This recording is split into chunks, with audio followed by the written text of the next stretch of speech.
नमस्कार प्रिय दाजुभाइ तथा दिदीबहिनी।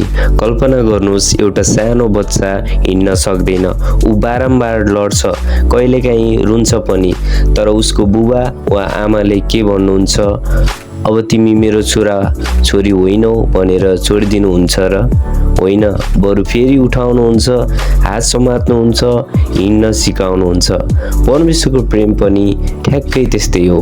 हामी जीवनमा गल्ती गर्छौँ, कहिलेकाहीँ विश्वासमा कमजोर हुन्छौँ, कहिलेकाहीँ पापमा पनि लड्छौँ, तर यदि हामी पश्चाताप गर्दै उहाँतर्फ फर्कन्छौँ भने परमेश्वर हामीलाई तिरस्कार गर्नुहुन्न वा उहाँले हामीलाई कहिले पनि तिरस्कार गर्नुहुन्न। उहाँले हामीलाई उठाउनुहुन्छ, क्षमा गर्नुहुन्छ र फेरि सही बाटोमा हिँड्न बल दिनुहुन्छ।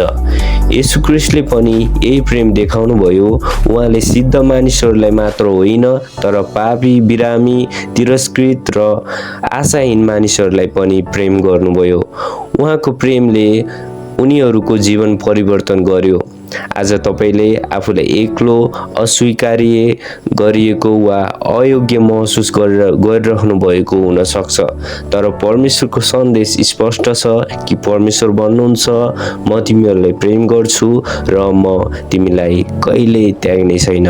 त्यसैले आफ्नो मूल्य संसारको विचारबाट होइन, तर परमेश्वरको प्रेमबाट मापन गर्नुहोस्।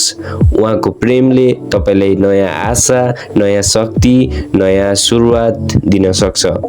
यौन 3:16 भन्दछ, किनकि परमेश्वरले संसारलाई यस्तो प्रेम गर्नुभयो कि उहाँले आफ्नो एकमात्र पुत्र दिनुभयो, ताकि उहाँमाथि विश्वास गर्ने कोही पनि नाश नहोस्, तर त्यसले अनन्त जीवन पाओस्। आउनुहोस् हामी प्रार्थना गरौँ। हे परमेश्वर, तपाईको असीम र निस्वार्थ प्रेमका लागि धन्यवाद। तपाईको प्रेमले मेरो हृदयलाई भरिदिनुहोस्। जब म कमजोर हुन्छु मलाई उठाउनुहोस्, जब म निराश हुन्छु मलाई आशा दिनुहोस्। तपाईको प्रेममा ढिड भएर बाँच्न र अरूलाई पनि त्यही प्रेम देखाउन मलाई सहायता गर्नुहोस्। येशू ख्रीष्टको नाममा आमेन। याद राख्नुहोस्, संसार परिवर्तन गर्ने सबैभन्दा ठुलो शक्ति परमेश्वरको प्रेम हो। त्यसैले आजदेखि प्रेममा बाँच्नुहोस्, विश्वासमा अघि बढ्नुहोस् र आफ्नो जीवनद्वारा अरूका लागि आशिष बन्नुहोस्। अर्को भिडियोमा भेटौँला। परमेश्वरले तपाईलाई आशिष दिनुभएको होस्।